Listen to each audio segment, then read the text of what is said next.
Très bien. Bon, bah, je pense, Isabelle, je sais pas ce que tu en Ouais, penses, mais je pense qu'on va pouvoir démarrer. ouais, Donc, démarrons. Très voilà. bien. Bah, écoutez, bonjour à tous. Donc, nous sommes ravis de vous retrouver pour ce premier webinaire que nous organisons dans le cadre de la campagne Cœur en jeu. Donc, moi, je suis Caroline Lamberti, je suis directrice de la communication pour le laboratoire Valbiotis et je suis aujourd'hui accompagnée de Isabelle de Vaugelas, docteur en pharmacie, diététicienne et micronutritionniste. Donc, Cœur en jeu, c'est une campagne d'information qui est organisée par le laboratoire Valbiotis avec le soutien de la fondation Agir pour le cœur des femmes. Et aujourd'hui, donc, avant de laisser la parole à Isabelle, je voulais juste vous présenter en quelques mots le laboratoire Valbiotis. Donc, Valbiotis, c'est un laboratoire qui a été créé en 2014 par Sébastien Pelletier, qui est un scientifique de formation. Notre siège social se situe à La Rochelle. Et Valbiotis est spécialisé maintenant depuis plus de 10 ans dans la prévention des déséquilibres cardio-métaboliques au travers de solutions naturelles, non médicamenteuses et scientifiquement validées. Nos solutions à base de végétaux agissent en prévention, mais également dès les premiers signes, à la fois sur les facteurs de risque, donc comme le cholestérol, la glycémie, le syndrome métabolique ou la pression artérielle, mais aussi sur les troubles fonctionnels associés à ces déséquilibres que l'on peut ressentir parfois, comme le stress, les troubles du sommeil ou les carences micronutritionnelles, tout ça dans une logique de prise en charge individualisée. En tant qu'ancienne société de biotechnologie, l'expertise de Valbiotis repose avant tout sur la science, avec des équipes de recherche et développement qui ont pu mettre en place des études cliniques dont la méthodologie est proche du médicament, ce qui rend totalement unique nos solutions dans le domaine des solutions naturelles. Donc aujourd'hui, notre enjeu au travers de ce webinaire et puis notre enjeu de toute façon de manière très globale chez Valbiotis, c'est de pouvoir communiquer sur le fait qu'il est important d'agir en amont, d'agir en prévention et aussi dès les premiers signes de ces déséquilibres cardio-métaboliques afin donc de pouvoir garder une santé cardio-métabolique optimale. Donc aujourd'hui, cette formation, donc cette web formation, s'inscrit dans le cadre donc voilà, de la campagne Cœur en jeu, comme je le disais tout à l'heure. Donc cette campagne, donc pour en parler un petit peu, c'est une campagne d'information et de sensibilisation dont le but est vraiment de pouvoir vous apporter des informations d'un point de vue médical et scientifique sur la prévention cardio-métabolique. Et nous travaillons pour cela avec des experts. Donc vous allez pouvoir retrouver des interviews de cardiologues, de gynécologues, de médecins micronutritionnistes, mais également des outils pédagogiques comme des livrets d'informations, des quiz que nous avons travaillé avec des experts et que vous pouvez donc retrouver sur cœurenjeu.fr. Et Valbiotis est également partenaire de la fondation Agir pour le cœur des femmes. Donc nous inscrivons évidemment donc au travers de cette campagne avec ce webinaire qui est consacré donc à la ménopause et à la santé du cœur et tous les signes à ne plus ignorer. Et je laisse donc la parole à Isabelle qui va pouvoir dérouler donc cette web conférence. N'hésitez pas à poser vos questions également sur le chat qui est en ligne et nous pourrons et Isabelle pourra en tout cas y répondre à la fin de ce webinaire. Donc Voilà, Isabelle, je te laisse la main. merci beaucoup, Caroline. Donc, juste pour faire petite information, moi, là, je vous parle depuis mon cabinet où j'ai consulté toute la journée. Et moi, je suis très contente de faire ce travail avec Valbiotis parce que, comme Caroline l'a dit, c'est un des rares laboratoires qui a une méthodologie scientifique pratiquement comme des médicaments pour tester ces compléments alimentaires qui sont toujours à 99% végétaux. Donc, c'est vraiment très, très intéressant. Moi, je travaille donc en cabinet depuis 17 ans maintenant avec mes patients que j'accompagne. Et c'est vrai que le sujet de la ménopause est un sujet qu'on rencontre au quotidien. J'en ai encore vu pas mal aujourd'hui au cabinet. Donc, on peut peut-être passer le premier slide. Voilà, sur le sommaire. Voilà le sommaire qu'on vous propose ce soir. Donc, d'abord, quelques chiffres pour comprendre la situation de cette population des femmes ménopausées. Comprendre et connaître le contexte de la ménopause et surtout les conséquences, puisque ces conséquences, c'est ce qui va nous intéresser, c'est le risque aujourd'hui cardiovasculaire. Et c'est vrai que c'est des choses qui sont assez peu connues finalement quand on en parle avec les patients ou avec des amis femmes qui sont sur ces tranches d'âge-là, j'ai envie de dire. Et qu'aujourd'hui, c'est vraiment pour vous l'occasion effectivement de connaître ces signes qu'il ne faudra pas ignorer, qu'il faudra prendre en compte lors d'une consultation avec vos professionnels de santé. On verra à la fin justement qu'est-ce qu'il faut faire, comment se prémunir de ces situations-là. Et donc, qu'est-ce qu'on décide de faire, chacun pour soi, chacune pour soi, par rapport à la santé de chacune. Parce qu'on verra que ce n'est pas systématique, on n'est pas obligé de tout avoir, mais on peut faire un scoring un peu des critères qui nous posent problème. Donc, on commence tout de suite par les chiffres, les quelques chiffres. Ce qu'il faut savoir, c'est qu'il y a aujourd'hui en France 17 millions de femmes qui sont ménopausées, donc c'est une vraie population, et que entre dans cette catégorie des femmes ménopausées 400 000 femmes chaque année. Et vous avez le petit dessin à côté en rose qui vous montre qu'on vit quand même aujourd'hui plus longtemps, et ça c'est tant mieux, mais que les femmes vivent un tiers de leur vie ménopausées. Donc ça veut dire que ce sujet de bien connaître les signes et les facteurs de risque quand on n'a plus ces œstrogènes, c'est véritablement très important puisque c'est ce qui va nous garantir une longue vie en bonne santé. Alors, on a quand même plus de 50% des femmes ménopausées qui souffrent de bouffées de chaleur. Ça veut dire quoi? Ça veut dire que ce n'est pas pour tout le monde. Il y a aussi des femmes qui ont 0 bouffée de chaleur, et tant mieux pour elles. Mais il y a encore 25% des femmes qui, encore après 10 ans de la ménopause installée, souffrent encore de bouffées de chaleur. Ensuite, un autre facteur important à prendre en compte, c'est la santé de votre squelette, c'est l'ostéoporose. Et là, on a 50% de fréquence d'ostéoporose après la ménopause, puisque là encore, nos oestrogènes ne nous protègent plus.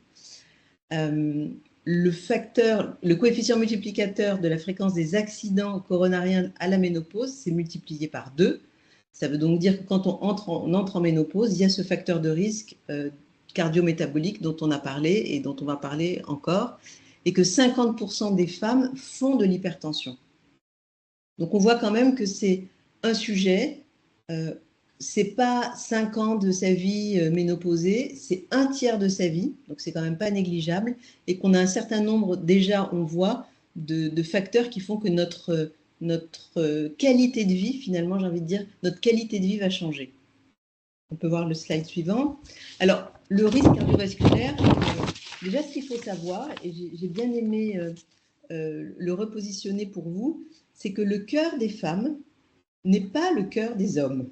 On pourrait s'en douter, vous allez me dire, mais il est 25% plus petit que le cœur des hommes en poids, et que nos coronaires, à nous, les femmes, sont beaucoup plus fines. Et on va voir que ça a un impact effectivement sur la santé cardiovasculaire.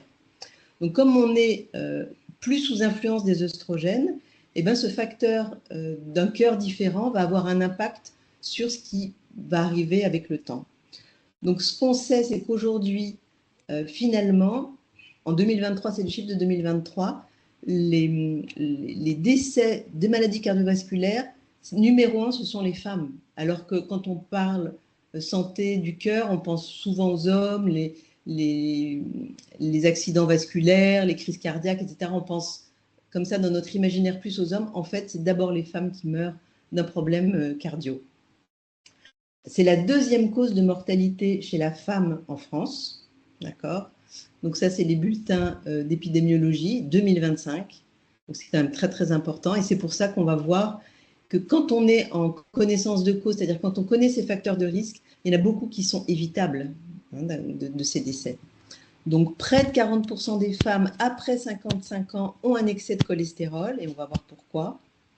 Et une femme sur deux, c'est-à-dire 50% des femmes, font aussi de l'hypertension, donc après 45 ans. Il faut savoir que l'âge d'installation de la ménopause, il peut y avoir une pré-périménopause qui peut commencer parfois très jeune, et qu'en général, ça commence à s'installer, c'est-à-dire on voit des modifications un petit peu autour de 40-45 ans. Voilà. Alors, juste encore sur les facteurs de risque.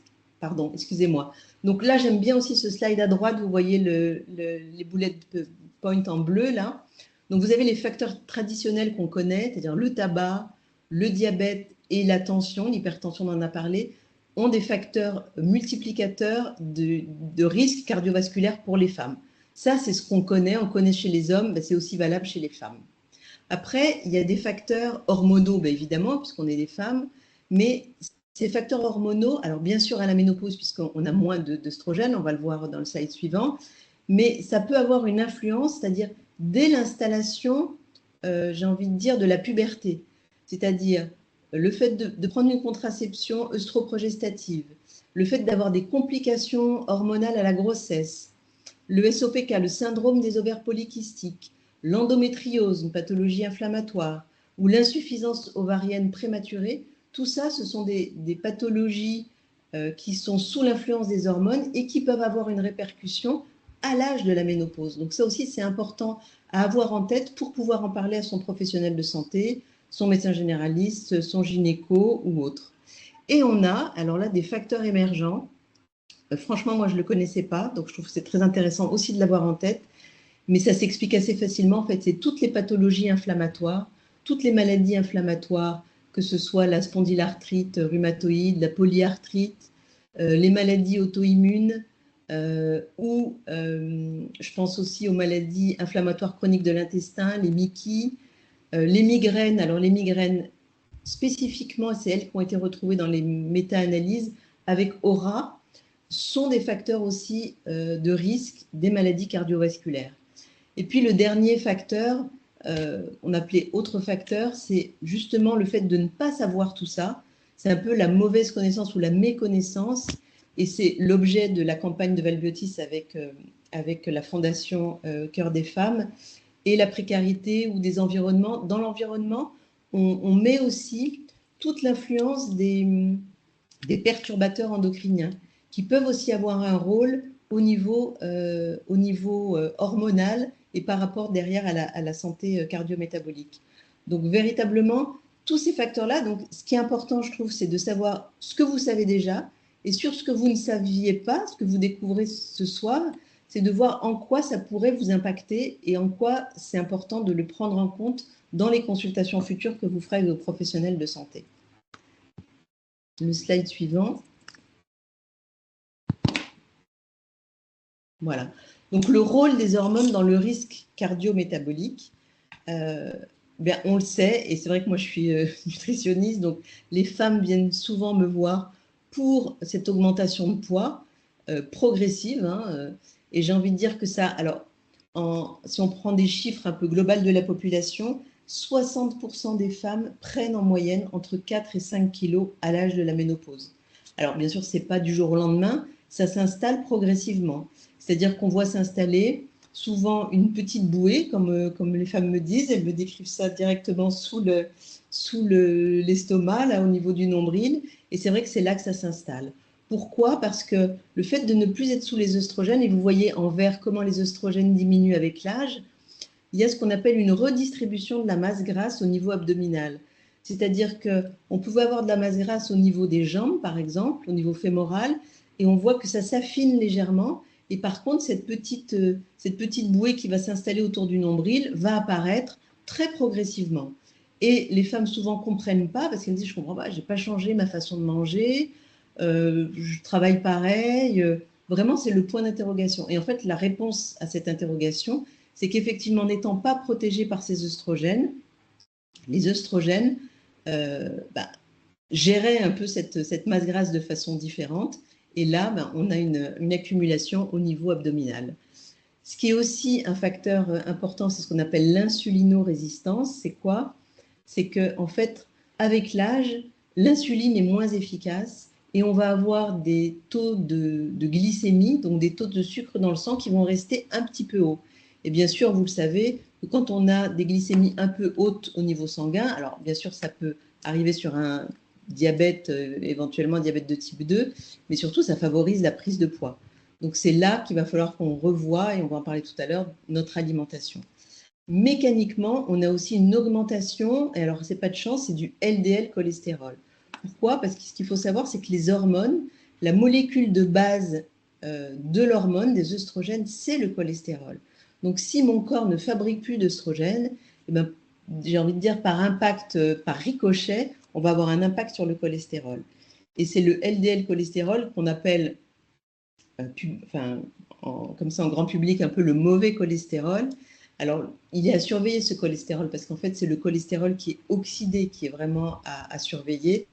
Et on va voir que là, il y a peut-être des analyses que vous pourrez faire. Mais en tout cas, c'est vrai que globalement, il faut surveiller son cholestérol arrivé dans cette période-là. Là aussi, avec l'âge, on a une augmentation de la tension artérielle. Pourquoi? Parce qu'en fait, c'est la ligne qui est après, la fragilisation des vaisseaux sanguins, c'est qu'en fait, il y a une rigidification des vaisseaux et en fait, les fibres vont contracter, ce qui va augmenter la tension artérielle. Et la tension artérielle, notamment, le premier chiffre, vous savez, c'est la pression systolique qui va en général augmenter quand on est en ménopause. Donc, ce n'est pas chez tout le monde, mais ça peut arriver. C'est pour ça qu'il faut surveiller sa tension. Slide suivant. Alors, c'est pour ça, connaissant et ayant compris tout ça, on a ce qu'on appelle des signaux faibles du risque cardiovasculaire. C'est-à-dire que les hommes, les signaux, vous savez, ils se mettent la main là, directement sur le cœur et branle-bas de combat, qu'est-ce qui se passe? Chez les femmes, c'est plus subtil, j'ai envie de dire. Les signes peuvent paraître banals ou banaux, je ne sais pas comment on dit. Il y a une fatigue, mais une fatigue inhabituelle. C'est-à-dire que vous travaillez toujours autant, mais là, vous accusez le coup, vous n'arrivez pas à récupérer. Alors pourquoi? Parce que le sommeil peut être effectivement aussi moins réparateur. Donc on se lève déjà avec une journée à faire, avec une certaine fatigue, en tout cas pas la même énergie. On peut avoir des réveils nocturnes. Pourquoi? Parce que les bouffées de chaleur, elles peuvent avoir lieu la journée, mais elles peuvent aussi avoir lieu la nuit. Donc on n'a pas un sommeil très confortable. On a le tour de taille qui est augmenté, on l'a dit, par la masse grasse abdominale. On a une baisse d'énergie, donc on est moins à fond alors qu'on a l'habitude d'avoir beaucoup, beaucoup d'énergie. On a un essoufflement plus fréquent. Et là, alors la baisse d'énergie, des fois, on peut se dire, tiens, c'est un peu difficile. Mais je trouve que l'essoufflement, c'est un facteur que vous pouvez très facilement évaluer, estimer. Par exemple, si vous montez les escaliers, alors ou chez vous, ou au bureau, ou marcher, hein, je sais pas, vous emmenez les enfants à l'école ou en sortie, ou je sais pas. L'essoufflement, ça peut, ou une pente. Voilà, par exemple, vous habitez en haut d'une rue, et puis d'habitude vous montiez sans problème, et puis là vous êtes obligé de ralentir ou de vous faire un petit stop. Bah, tout ça, c'est des signes qui montrent que sûrement au niveau cardio, il y a quelque chose à voir. Donc l'essoufflement, je trouve que c'est un très, très bon critère que vous pouvez analyser tout seul. La tension artérielle augmentée, j'ai envie de vous dire, c'est bien d'avoir un tensiomètre à la maison, et quand vous vous sentez un peu fatigué, bah, de prendre la tension. Parce que souvent, avant d'être ménopausée, les femmes ont une tension souvent un peu basse. Et après la ménopause, voilà, la tension est peut-être un petit peu plus élevée. Donc ça, c'est aussi à évaluer. Et là, pour le savoir, c'est bien de prendre 3 tensions de suite et faire ça matin, midi et soir. Vous faites ça sur 3-4 jours. Et quand vous avez votre rendez-vous avec votre médecin ou votre gynéco ou le cardiologue, vous allez déjà avec vos chiffres. Et ça peut être très intéressant. Et vous gagnez du temps sur l'efficacité de la consultation avec votre professionnel de santé. Les dyslipidémies, c'est quoi? C'est que, on a dit, on a une augmentation du LDL cholestérol, et hélas, alors que c'est le bon, on a souvent une diminution du HDL cholestérol. C'est ça les dyslipidémies, c'est-à-dire qu'il y a une variation qui n'est pas à l'avantage de notre santé au niveau du cholestérol. Donc là, vous l'avez sur le visuel, 54% des femmes pensent que leurs symptômes ne sont pas dus à un problème cardiaque, bien sûr, puisqu'on ne sait pas tout ça. La moitié d'entre elles rattachent ça à des choses qui sont classiques, j'ai envie de dire.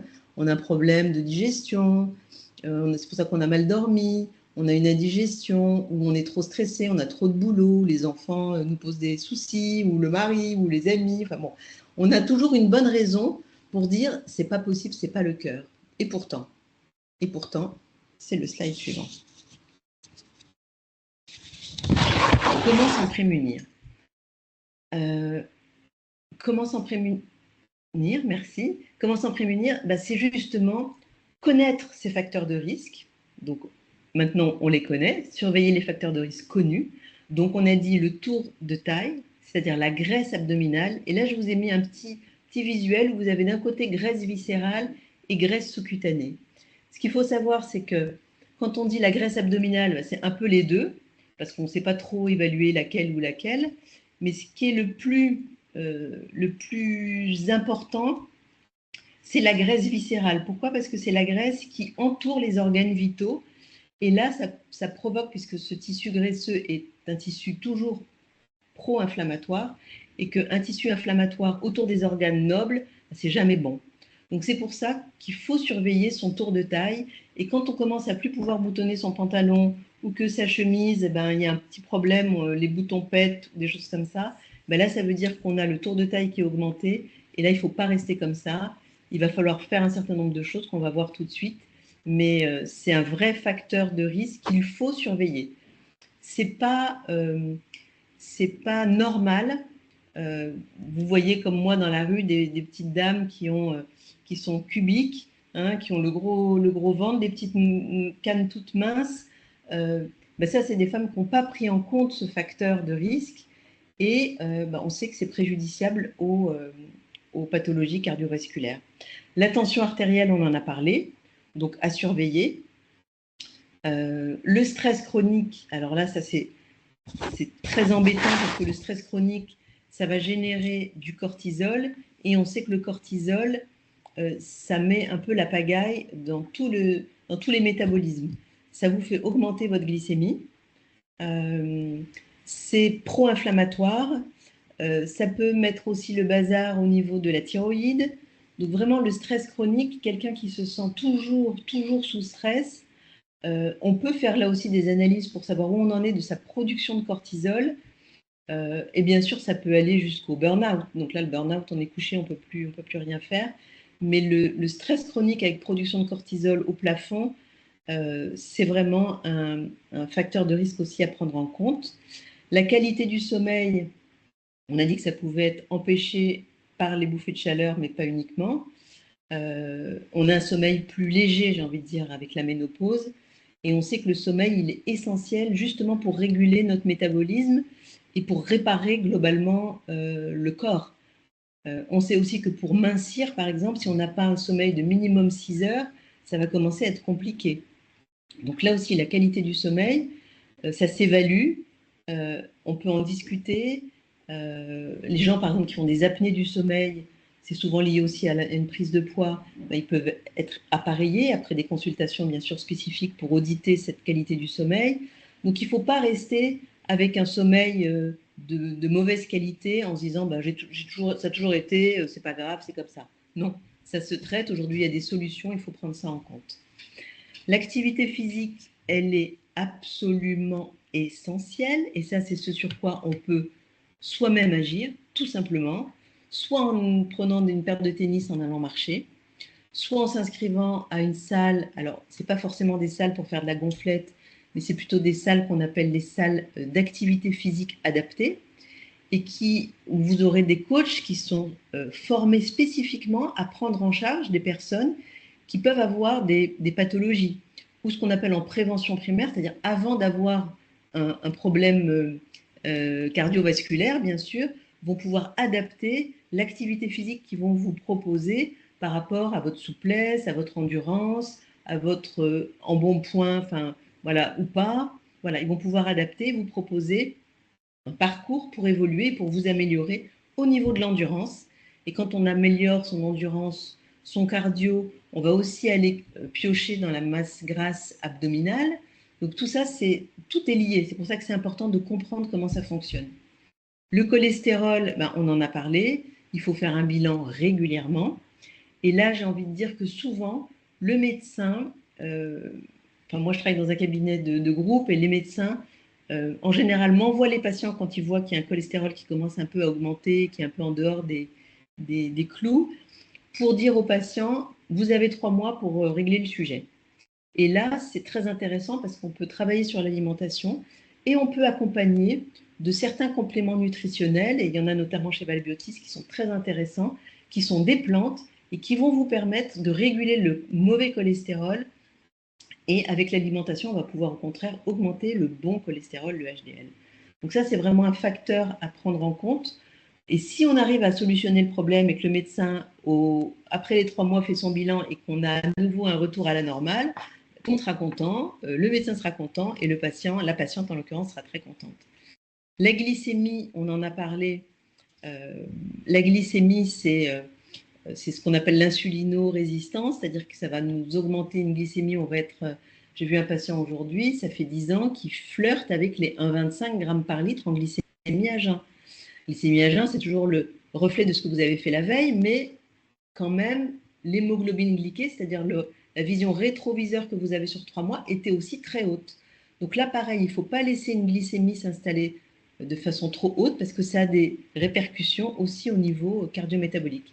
C'est une oxydation qui est nocive, qui est toxique véritablement pour notre cœur notamment. Tabac, alcool, on en a parlé. Donc là, plus tôt vous arrêtez de fumer, et aujourd'hui, là aussi, il y a plein de solutions, et mieux c'est. Et alcool, alors ça, j'en ai parlé avec une patiente que j'ai qui travaille dans une cave, et on a beaucoup parlé de ce sujet-là. Aujourd'hui, je trouve ce qui est très intéressant, c'est qu'on a beaucoup de solutions. D'abord, les jeunes, il y a des jeunes qui se mettent à pas boire d'alcool du tout, ça, je trouve ça bien. Et c'est pas mal qu'ils donnent exemple aux plus âgés, c'est-à-dire aux dames de la ménopause, à la ménopause. Et aujourd'hui, on a plein de solutions, que ce soit le kombucha, le kéfir, les boissons sans alcool, les jus de gingembre qu'on peut ajouter à des eaux pétillantes. Enfin bref, il y a plein de façons aujourd'hui de limiter l'alcool et d'avoir, voilà, pourquoi pas une petite coupe de champagne de temps en temps, mais voilà, c'est une consommation exceptionnelle et très identifiée. Les antécédents familiaux, évidemment, donc ça, il faut les savoir et les connaître, papa, maman, frères et sœurs, connaître un petit peu. Donc ça, ces facteurs de risque, ils sont connus, reconnus, j'ai envie de dire, par les professionnels de santé, mais c'est votre rôle et votre responsabilité aussi de les connaître pour vous et de vous dire, moi j'ai du cholestérol, ma glycémie elle est un peu haute tout le temps, je suis hyper stressée, j'ai mon tour de taille qui a augmenté, qu'est-ce que je fais? D'accord? Et là, vous en parlez, c'est le sujet suivant avec la consultation ménopause. Donc ça, c'est un arrêté qui a été publié en avril 2026, donc c'est très récent, et qui propose une consultation, entre guillemets, je mets gratuite, avec votre médecin généraliste ou votre gynécologue, et qui est une consultation qui s'appelle consultation ménopause. Vous allez pouvoir aller la voir sur amélie.fr, et qui doit durer 45 minutes. Et c'est l'occasion rêvée pour vous de parler de tout ça. C'est-à-dire que faites-vous un petit carnet, notez vos facteurs de risque, notez ce que vous avez ressenti. Tiens, je suis essoufflée quand je monte telle rue ou tel escalier. Et là, avec ces informations générales sur ce que vous avez ressenti de maintenant en ménopause, vous allez pouvoir aller échanger avec votre professionnel de santé et mettre en place justement les étapes suivantes. Et ça, c'est hyper important, hyper intéressant. Je regarde si je vous ai tout dit de ce que je voulais vous dire. Oui, la graisse abdominale, je ne vous l'ai pas dit, elle augmente de 30% en moyenne chez la femme ménopausée. Ça, je trouve ça intéressant. Et le cardio, donc justement l'activité physique cardio, donc le cardio, l'endurance, permet d'éliminer la graisse viscérale de façon assez importante. Je ne rentrerai pas dans les détails, si vous avez des questions après. Donc qu'est-ce qu'on fait avec tout ça? Et ben voilà, on est obligé de s'adapter. Et si on ne s'adapte pas, ça risque d'être délétère pour notre santé. Donc je fais quoi maintenant? J'adapte mon mode de vie. 80%, si c'est un chiffre à retenir, c'est celui-là, des pathologies cardiovasculaires chez la femme ménopausée pourraient être évitées grâce à une prévention adaptée. Donc merci à Valbiotis, merci à la Fondation Agir pour le cœur des femmes, parce qu'on va voir qu'aujourd'hui on a plein d'outils pour effectivement s'adapter, adapter son mode de vie et vivre jusqu'à 120 ans en pleine forme. Alors par quoi on commence? La base de la base, c'est la nutrition. Et ça, j'aime bien dire à mes patients, souvent elles viennent là, alors pourquoi? Voilà, on commence en général toujours par le poids, puis après on met ça dans un contexte. La personne a 55 ans, oui, ça fait combien de temps que vous avez du poids, etc. Là, l'idée, c'est quoi? C'est pas un énième régime. C'est pas un régime hyper protéiné ou je ne sais quoi ou je ne sais quoi. C'est une nouvelle façon d'adapter sa nutrition à l'âge que vous avez. D'accord? Donc, c'est pas. Alors, oui, l'objectif, la résultante de cette revisite de son alimentation, ça va être effectivement de perdre du poids, parce que c'est aussi l'objectif, mais c'est surtout de se dire que c'est une alimentation qu'il va falloir conserver toute la période de sa ménopause. Donc, c'est à ce prix-là de revisiter intelligemment son alimentation qu'on va retrouver un poids, c'est-à-dire qu'on va avoir effectivement la graisse abdominale qui va diminuer, qu'on va retrouver de l'énergie, de la santé, qu'on va faire le plein d'antioxydants, très important, etc., etc. Donc, ce n'est pas un régime, il ne faut pas le voir ça comme un régime, La résultante, c'est qu'effectivement, on va perdre de la masse grasse, oui, mais qu'on va surtout adopter une alimentation qui va être valable pour les 10, 15, 20 ans à venir. Et c'est ça qui est le plus important à retenir. Donc, des légumes et des fruits variés. Donc là, en ce moment, avec la chaleur, tous les primeurs sont dévalisés. De la couleur dans les fruits et dans les légumes, d'accord? Donc ça, quand on dit couleur dans les fruits et les légumes, ça veut dire que ça va être riche en antioxydants. Ça, c'est très important. Et l'idée, c'est que quand vous faites une assiette, il faut que la moitié de votre assiette, ce soit des légumes. Et les fruits variés, c'est 1 ou 2 fruits par jour. Quand on dit 5 fruits et légumes par jour, c'est 1 à 2 fruits et tout le reste, c'est des légumes. Parce que les fruits, c'est quand même sucré, donc il faut faire attention. C'est aussi l'importance des protéines. Avec l'âge, on aurait tendance à faire moins d'activité physique et on sait que les protéines, c'est ce qui va fabriquer notre masse musculaire.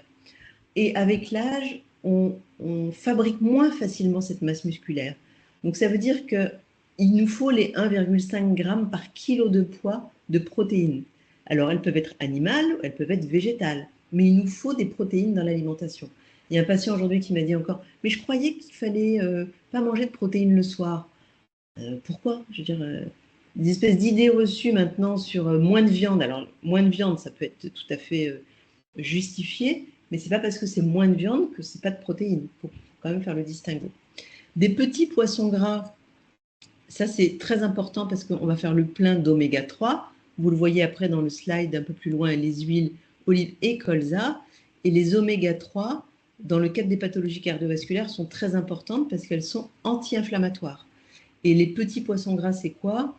C'est les sardines, ça peut être des sardines fraîches, ok, mais ça peut être des sardines en boîte, congelées, les maquereaux, le flétan, les harengs, les anchois, voilà. Donc tous les petits poissons gras. Alors, on a mis petits poissons justement pour pas mettre dans la catégorie où j'en mange trop souvent les saumons.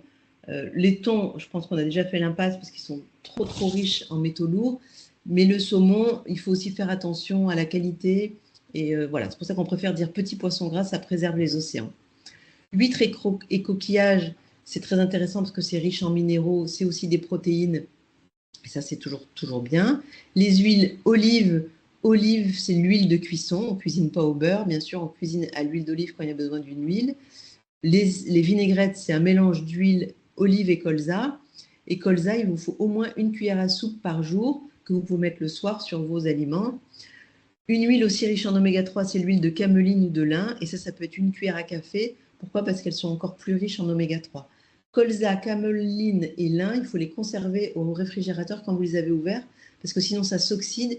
Et si ça s'oxyde, vos oméga 3 ne seront plus efficaces, ils seront même oxydés, et ça c'est mauvais. Les laitages, c'est pas du tout interdit de manger des laitages si on n'est pas intolérant au lactose en l'occurrence. On les choisira de qualité. Et là, pour une fois, j'ai mis une marque qui est la marque Gabori. Pourquoi? Parce que les animaux vous pouvez les regarder sur leur site internet, c'est très intéressant, sont élevés dans des conditions exceptionnelles qui font que, comme nous, quand on est bien nourri, eh ben, on va produire des bonnes choses. Et le lait qu'ils vont produire, ces animaux-là, pourront faire des fromages et des yaourts ou des laits qui seront bons pour notre santé, puisqu'ils seront aussi riches en oméga 3 en l'occurrence. On peut consommer des oléagineux, noix du Brésil par exemple, très riche en sélénium qui est un antioxydant majeur, mais aussi des noix, des amandes, des noisettes, à raison de 40 grammes par jour, c'est à peu près une petite poignée, le creux de votre main. Des graines de lin moulues, 3 cuillères à soupe par jour. Moulues, pourquoi? Parce que du coup, vous pourrez bénéficier des oméga 3 qui sont à l'intérieur de la graine de lin.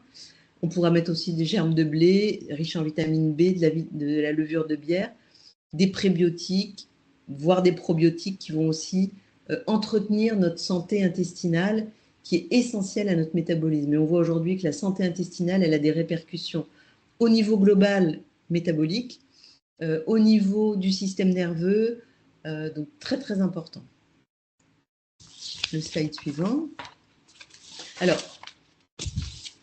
vous avez fait votre petit carnet, vous avez enregistré tous les signes que vous avez repérés dans aujourd'hui votre façon de vivre votre ménopause par rapport à ce que vous viviez avant. Et vous allez pouvoir aller faire le point avec votre médecin généraliste ou votre gynécologue et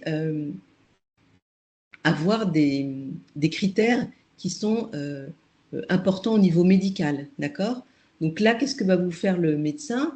Il va vous prendre votre poids, votre tour de taille, il va vous dire allez voir Isabelle, parce que là, il y a un problème de masse grasse et d'IMC, d'indice de masse corporelle, pression artérielle. Donc, vous pourriez éventuellement l'avoir pris vous aussi avant à la maison. Vous savez, quand on la prend chez le médecin, souvent elle est un petit peu augmentée, c'est ce qu'on appelle l'effet blouse blanche. Vous pourrez peut-être arriver où il vous prescrira un profil lipidique, c'est-à-dire qu'on va aller auditer les triglycérides, le cholestérol total, LDL, HDL et les rapports entre LDL et HDL, le non-HDL et éventuellement les ApoB et LDL oxydé. Donc ça, tous les médecins ne le font pas, mais souvent quand ils ont une compétence, j'ai envie de dire, où voilà, ça les intéresse de savoir, puisque les ApoB, c'est aujourd'hui reconnu comme un facteur de risque cardiovasculaire quand même. Les marqueurs biologiques de la glycémie. Donc la glycémie à jeun, on a dit que c'était le reflet de ce que vous avez mangé la veille au soir. Donc, déjà tout ça, c'est à faire à jeun, bien sûr, le matin. L'insuline, vous savez que c'est l'insuline qui est l'hormone qui est sécrétée par le pancréas qui va réguler justement notre taux de sucre dans le sang. L'indice OMA, alors il y a OMA, il y a Quickie. OMA, ça veut dire Homéostasie Model Assessment. Ça veut dire que ça va être le reflet de comment votre corps régule justement cette glycémie. C'est-à-dire en fonction de ce que vous mangez, est-ce que l'insuline est efficace, c'est-à-dire qu'elle fait rentrer le sucre dans les cellules, ou est-ce qu'elle est moyennement efficace, ça reste un petit peu trop en circulation dans le sang, et ça va oxyder finalement nos cellules.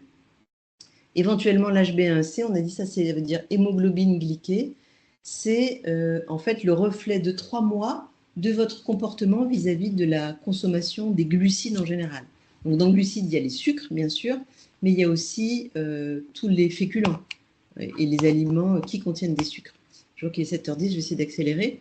Et puis il y a la santé du foie avec les enzymes hépatiques ALAT, ASAT, les GGT, c'est les gamma-GT, et éventuellement votre médecin, en fonction de ce qu'il sait de votre antériorité, pourra vous prescrire une échographie du foie. Et c'est là où parfois les gens aussi arrivent et disent ben, mon médecin m'a dit que j'avais le foie gras. Alors oui, c'est réversible, avant la fibrose, bien sûr. C'est réversible et c'est là où il faut faire très attention et comptabiliser vraiment la consommation des aliments qui sont riches en sucre, en glucides.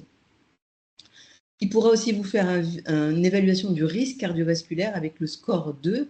Et ça, c'est un score qu'on fait en ce qu'on appelle en prévention primaire, c'est-à-dire avant d'avoir eu un accident vasculaire. Et ça vous donne une idée c'est prédictif en fait à 10 ans. Et les recommandations, c'est de faire ça tous les 5 ans. Voilà. Slide suivant. Je vous ai parlé de l'activité physique, je ne vais pas trop m'étendre, mais renseignez-vous auprès de chez vous. Je suis sûre qu'il y a des salles qu'on appelle salles d'activité physique adaptées. Donc, il n'y a pas de miroir pour regarder si on est belle ou beau. Il y a des coachs, par contre, qui sont là pour vous orienter, vous faire les exercices adaptés à votre santé et à vos objectifs personnels, de renforcer le haut, de renforcer le bas, d'avoir plus de souplesse, d'avoir plus d'endurance, etc. Ce qu'il faut savoir, c'est que l'activité physique limite et atténue les bouffées de chaleur, et ça c'est reconnu, améliore les troubles du sommeil et de l'humeur. On voit s'estomper tristesse et les pics d'agressivité, parce que ça arrive aussi avec la ménopause. Ça fait régresser les douleurs articulaires et permet d'éviter l'enraidissement qu'on peut avoir avec l'âge. Une arme de choix contre la fatigue. Rien à voir avec ça, mais vous savez que, par exemple, dans les services de cancéro, le premier truc qu'on peut faire aux gens, c'est de l'activité physique. D'accord? Donc, parce qu'on est épuisé, etc. L'activité physique, ça vous redonne de la pêche. Et pratiquer en groupe, ben, on fait des nouvelles rencontres, ça agit positivement sur le moral, on voit sa motivation grandir et ses résultats s'améliorer. Donc, ça donne aussi une confiance en soi. Slide suivant. Adapter son mode de vie, donc ça on en a parlé, tout ce qui est alcool, cigarette, sommeil et stress.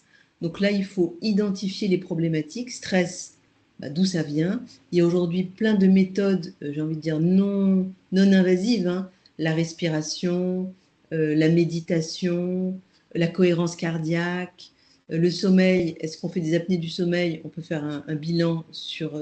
Il y a des cliniques du sommeil aujourd'hui qui existent.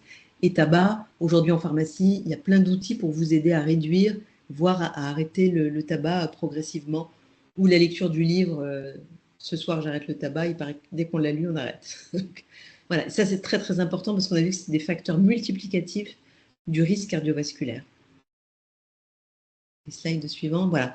Alors sur la base d'un bilan personnalisé, donc on a vu un peu le bilan que vous pouvez vous faire le médecin, il y a aussi d'autres types de bilans micronutritionnels qu'on peut faire pour aller encore plus loin, mais voilà. Déjà, on vous a mis ici les bases, j'ai envie de dire.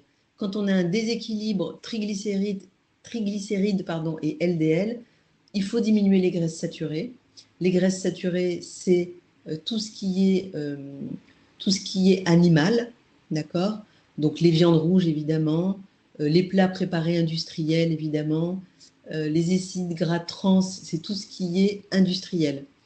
Il faut augmenter les fibres, augmenter les oméga 3, on en a parlé, diminuer l'alcool. Les triglycérides, c'est les sucres aussi. Donc, il faut aussi faire attention aux sucres. D'accord? Glycémie à jeun élevée, résistance à l'insuline. Donc là, hardi petit, on va direct sur les sucres. On regarde où on en est de la consommation. Alors parfois, c'est des toutes petites choses qui sont un peu comme ça disséminées tout au long de la journée. Et là, on fait en sorte de rectifier et de rééquilibrer.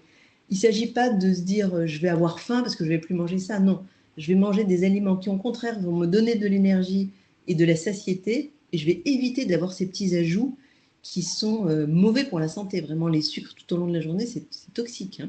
Donc, on diminue les glucides raffinés, les sucres ajoutés. On privilégie les glucides complexes, c'est-à-dire les aliments plutôt complets. On va à fond sur les légumineuses, c'est-à-dire les pois, les lentilles et les haricots. Et ça, ce sont d'excellents féculents, pas chers, qui se cuisinent aussi bien en ce moment froid. Une salade de lentilles mélangée avec des crudités, c'est parfait, avec une petite vinaigrette oméga 3. Des céréales complètes et bien sûr réduction de l'alcool, on en a déjà un petit peu parlé. Pression artérielle élevée. Donc là, on va faire attention. On peut faire attention au stress aussi déjà. Bien sûr, diminuer le sel. Alors, petite astuce, les gens, vous savez, qui rajoutent le sel sans arrêt sur leur plat, vous pouvez remplacer la salière par du gomasio. Le gomasio, c'est un mélange 50% sésame, 50% sel. Donc, ça veut dire que quand ils vont rajouter du sel, ils vont déjà en rajouter 50% de moins, puisqu'il y aura du sésame qui est aussi excellent pour la santé.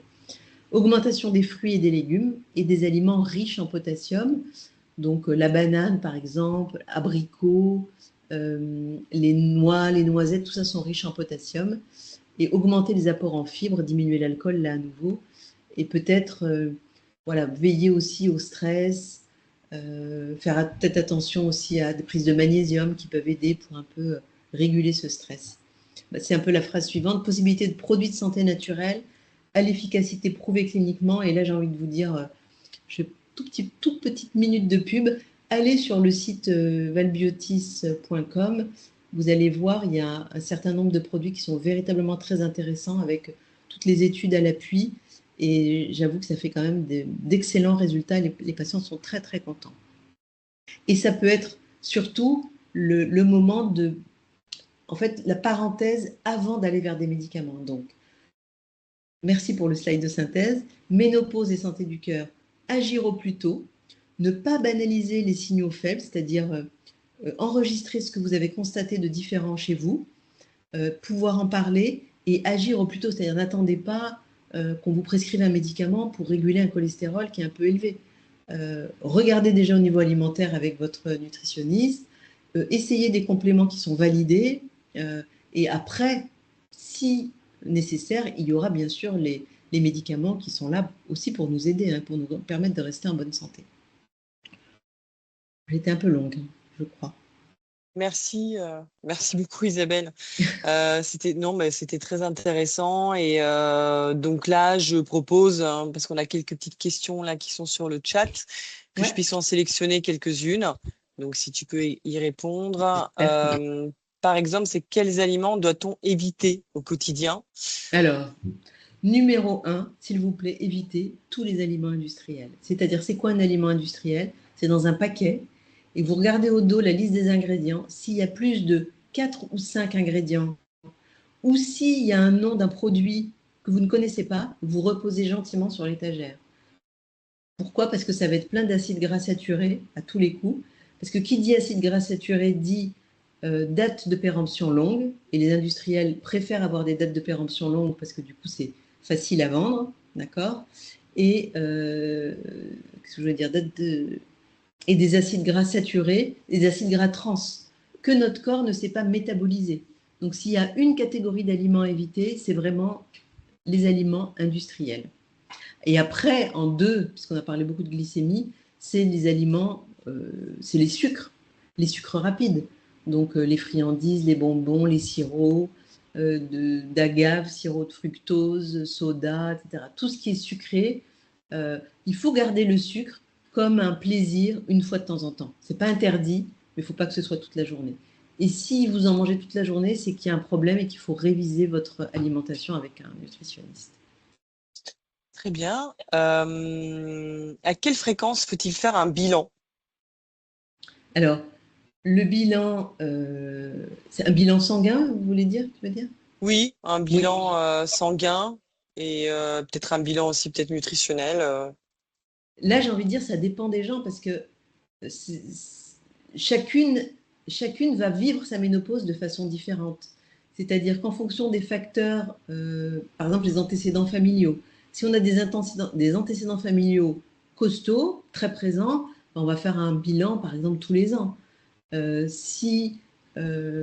en nutrition, j'ai envie de dire que le facteur, c'est vraiment la prise de poids.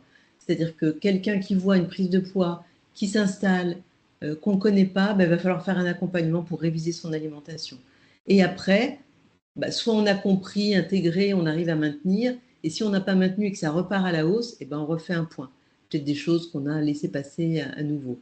Un bilan sanguin, ça va être le médecin qui va vous dire, parce que si vous avez un cholestérol qui était au plafond, vous faites un premier bilan, vous avez dit oui, je sais pas, je comprends pas, là en ce moment ça va pas trop, il vous fait faire un bilan avec glycémie, cholestérol, le foie, etc., et que c'est assez déséquilibré, ben, il va peut-être vous dire euh, voyez votre nutritionniste, corrigez votre alimentation, et on vous refait un point dans 3 mois. J'ai vu une patiente aujourd'hui, c'est exactement ce qu'on va faire. D'accord? Donc, euh, ça peut être soit en attendant d'avoir des médicaments, c'est-à-dire c'est un peu la mise à l'épreuve, ce que font certains médecins. Ils mettent à l'épreuve le patient en disant corrigez vos habitudes qui sont à corriger. Éventuellement, auprès du nutritionniste, on pourra avoir des compléments alimentaires qui vont aider à corriger. Et si ensuite, quand on fait le bilan au bout de 3 mois, tout est rentré dans l'ordre, très bien. Donc on vérifiera peut-être dans un an où on en est, comment ça se passe. Mais après, c'est le médecin en fonction de la situation, j'ai envie de dire. Très bien. Une autre question, est-ce bon le foie de volaille bio une fois par semaine? Est-ce que je dois continuer? Le foie de volaille, c'est bon le foie de volaille. Pourquoi ce serait pas bon? Une fois par semaine? Ouais, ouais, ça va. Ouais. Très bien. Ensuite, le kombucha et autres ne sont-ils pas trop sucrés et n'agissent-ils pas sur les intestins? Ah non, le kombucha, c'est pas sucré normalement. Le kombucha, c'est de la fermentation d'une eau à qui on a mis un peu de goût. Mais alors après, il faut regarder sur les types de kombucha, vous regardez les taux de sucre, mais normalement, il n'y a pas de sucre, hein. Ou alors c'est résiduel, c'est 2-3 grammes, c'est rien. Très bien. Et au contraire, c'est très bon pour les intestins parce que justement, ça entretient la flore intestinale. Mais il y a des gens, alors pour répondre peut-être plus précisément à la question, moi je sais que j'adore le kombucha et je bois un verre de kombucha. Mon mari ne peut pas, il met ça de kombucha et il complète avec de l'eau plate ou de l'eau pétillante. Parce que pour lui, c'est trop. Hmm, D'accord?